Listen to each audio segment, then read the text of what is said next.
Everyone, it's Kayvon with Ascari Art. I've got the final 3 colors from the 2020 brand new color lineup from Tim Holtz. These are the greens. They're called, let's open it actually. I think one of them is called Mojito. That's an interesting name. All right. So I've got, I was right actually. We've got Mojito, Moss, which looks like a greenish gray, and then we've got Everglades. So let's try these 3 colors out and let's see what we come up with. Let's get started. All right, so I'm getting started here with some swatch poster board that I've cut out for my swatches. I typically use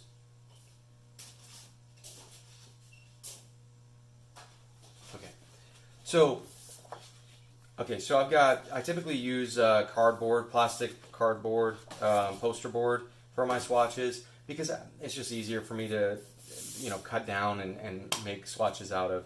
So let's get started. I typically use denatured alcohol for all my swatches because I want to break down the color. I want to make sure that it shows me the true characteristics of the color itself. And I'm using denatured right here. And I've got ventilation fan running the air out. I'm not using a large amount. It's a little bit.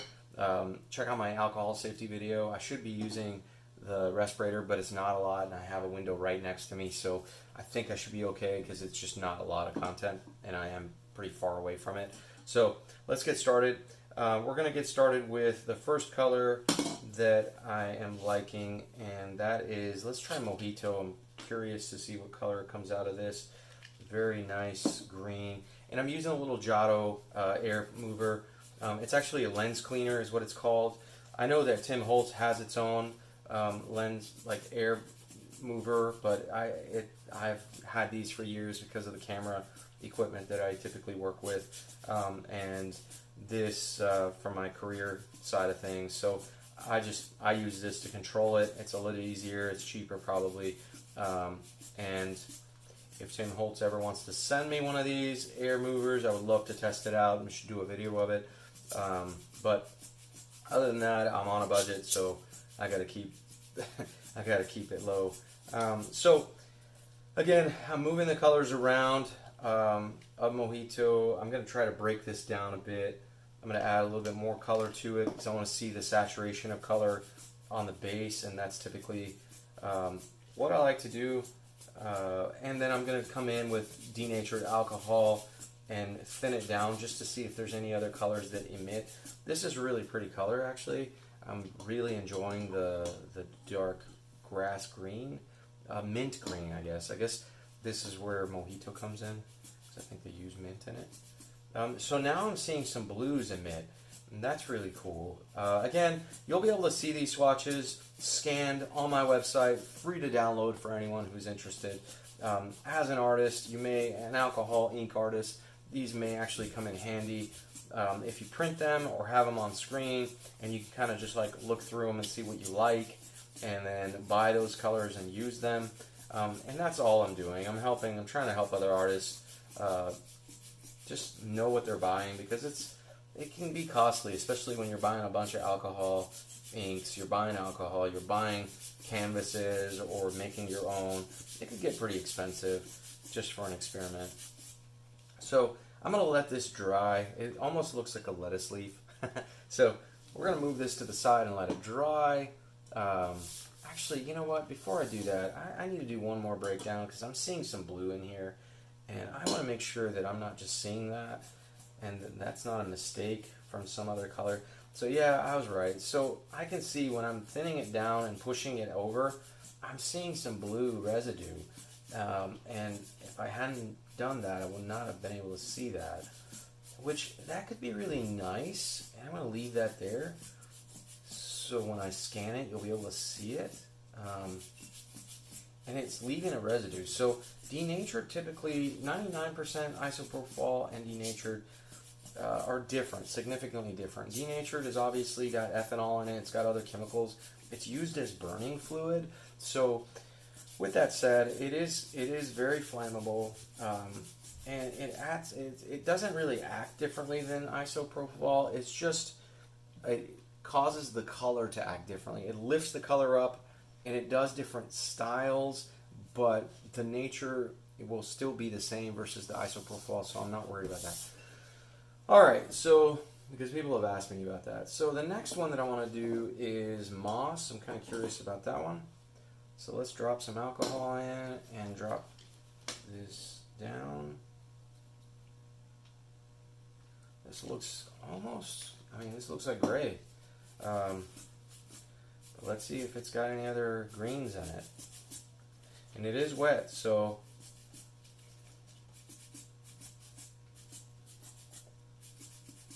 just moving it around. It may just act just like a, it is very light in pigment, so it's not like the black or the pitch black as they call it. It is light in pigment, which is good for a gray. So I will thin it down in a minute. I'm actually really liking this color because I'm starting to see blue residue. I'm starting to see some dark green. I'm starting to see a little bit of cyan or brown. And I will be thinning it down to see what else it will do.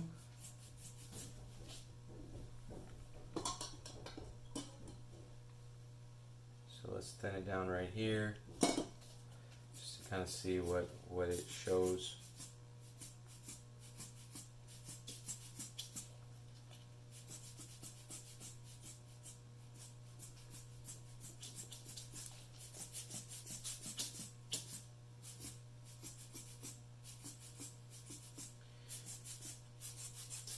These colors are really, actually, this is not bad, actually. I really like this color. This is very interesting. It's got shades of blue, and if I'd left it, it would have showed me some brown. I see some brown as it's drying, which can be really nice.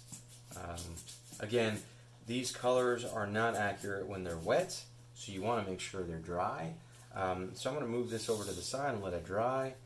And let's do the last but not least. We're going to do Everglade. And let's see what comes out of that one. Let's drop a bit on here, and let's drop my Everglade drops. Wow, that is dark. And this is very dark in pigment.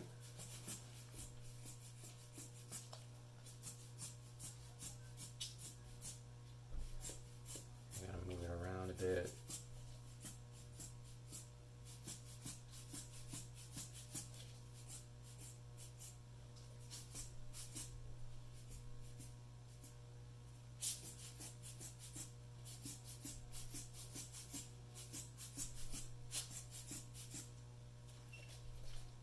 Okay, so I'm seeing a little bit of blue again, residue of blue in this.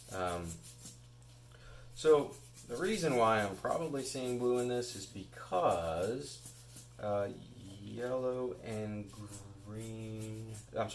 blue make green.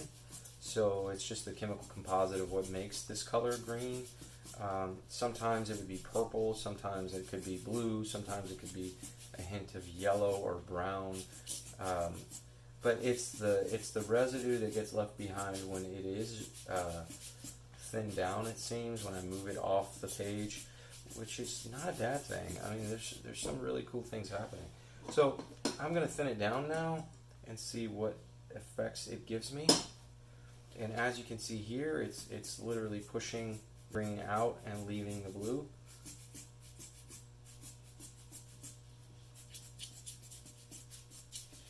And I'm just moving it around just to see what kind of effects I have.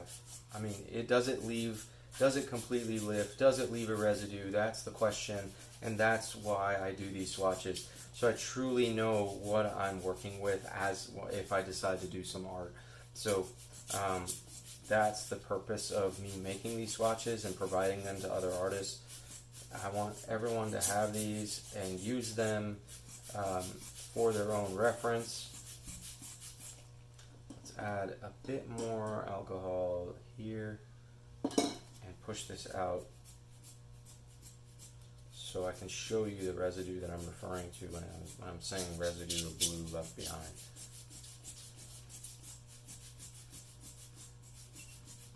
Okay. Just gonna move this around. Okay. So we're gonna let this dry as well. I think I'm gonna let it just thin down, let it dry a little bit, move it around just a bit more, because I'm not really seeing the different layers that I like to see.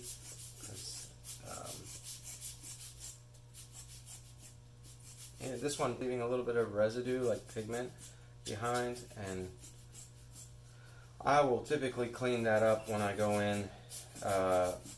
When I'm doing an actual piece of a work of art, I will thin that down and, you know, use a brush to actually clean those little pigment residue behind that's left behind. So we're gonna let these dry, and then we'll come back and take a look at them. Okay, so we're gonna go through these. The first one that I did was Mojito. I'm not sure if you can see this in the camera. Again, here it is. There we go, you can kind of see it. I will scan these and color correct them and have them on my website so you can check it out. I do like it. It's very grass green. It's not bad. It's got some interesting residue of blue in there, which can be really highlighted and exploited. If you're doing a painting, you can do a couple of drops and then like move it off and leave that nice blue-green. The other color that I really like is this moss. This color is really pretty. It's got a greenish gray tone to it with hints of left blue. It does look like moss. I really like this color. I think I can really make some pretty things with this and possibly a different lighter, brighter blue. Again, I can compare this to my swatches and I can put them next to each other and kind of see what I can come up with. The other one that, last but not least, is Everglade. Here's Everglade. It's not completely 100% dry. It's just taking a little longer to dry. But again, it's showing very nice hints of blue in there right around here. You'll be able to see it again in the scan. So that's it. Stay tuned. These were all the 2020 color lineups that I got from Tim Holtz. Again, thanks again. Subscribe. Stay tuned. Take care. Bye-bye.